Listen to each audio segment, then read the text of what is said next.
नमस्कार, ये आकाशवाणी पटना है। अब आप खालिद रशीद से प्रादेशिक समाचार सुनिए।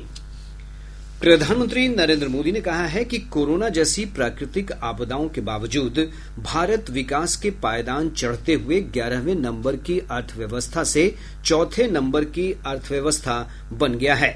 श्री मोदी ने गुजरात के गांधीनगर में सभा को संबोधित करते हुए कहा कि भारत की यह सफलता भारतीयों की विकास और प्रगति की प्रचंड चाहत का परिणाम है। प्रधानमंत्री श्री मोदी ने कहा कि यह गर्व की बात है कि हमने जापान को पीछे छोड़ दिया है। उन्होंने कहा कि हमारा लक्ष्य है कि 2047 में भारत को विकसित राष्ट्र बनाना ही है। श्री मोदी ने कहा कि हम आजादी का 100 साल ऐसे मनाएंगे कि दुनिया में विकसित भारत का झंडा फहराता रहेगा। प्रधानमंत्री नरेंद्र मोदी के 29 मई को होने वाले 2 दिवसीय बिहार दौरे को लेकर तैयारियों को अंतिम रूप दिया जा रहा है। श्री मोदी अपने दौरे के दौरान पटना और रोहतास में कई कार्यक्रमों में शामिल होंगे। बिहार भाजपा के अध्यक्ष डॉक्टर दिलीप जायसवाल ने संवाददाताओं से जानकारी साझा करते हुए बताया कि 29 मई को संध्या 5 बजे प्रधानमंत्री श्री मोदी पटना एयरपोर्ट पहुंचेंगे। यहां पटना एयरपोर्ट के नए टर्मिनल भवन का उद्घाटन और बिहटा में प्रस्तावित एयरपोर्ट का शिलान्यास करेंगे। श्री जायसवाल ने बताया कि इसके बाद प्रधानमंत्री का एयरपोर्ट से भाजपा कार्यालय तक रोड शो का कार्यक्रम है। उन्होंने बताया कि रोड शो के मार्ग में अलग अलग 32 स्थानों पर स्वागत मंच बनाया जा रहा है। 30 मई को प्रधानमंत्री रोहतास के विक्रमगंज में जनसभा को संबोधित करेंगे। केंद्रीय शिक्षा मंत्री धर्मेंद्र प्रधान ने कहा है कि राष्ट्रीय शिक्षा नीति 2020 पारंपरिक मूल्यों को संरक्षित करते हुए देश में भविष्य की शिक्षा के लिए महत्वपूर्ण है।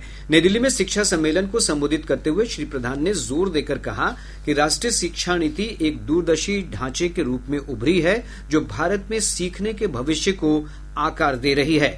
उन्होंने कहा कि नई शिक्षा नीति एक दूरदर्शी ढांचे के रूप में विकसित की गई है जो देश में शिक्षा के भविष्य को बेहतर दिशा में प्रभावित कर रही है।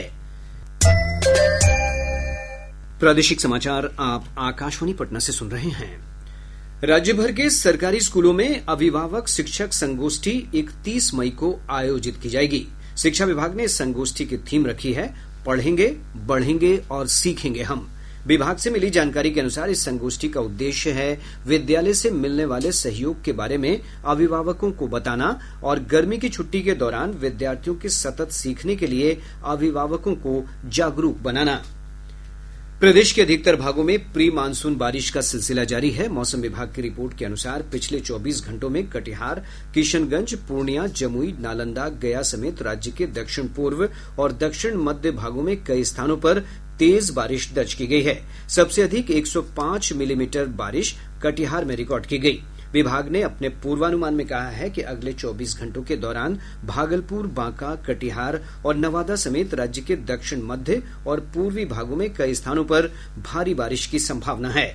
इसके साथ ही उत्तरी और पूर्वी भागों में विभिन्न स्थानों पर तेज हवा के साथ बारिश और वज्रपात की आशंका है। मिथिला के प्रसिद्ध सौराठ सभा का आयोजन इस वर्ष 28 मई से 6 जून तक मधुबनी के सौराठ में किया जाएगा। अररिया जिले के जोगबनी थाना क्षेत्र अंतर्गत भारत नेपाल सीमा के पास पुलिस और एसएसबी ने संयुक्त छापेमारी कर भारी मात्रा में नशीला पदार्थ बरामद किया है। इस मामले में एक व्यक्ति को गिरफ्तार कर लिया गया।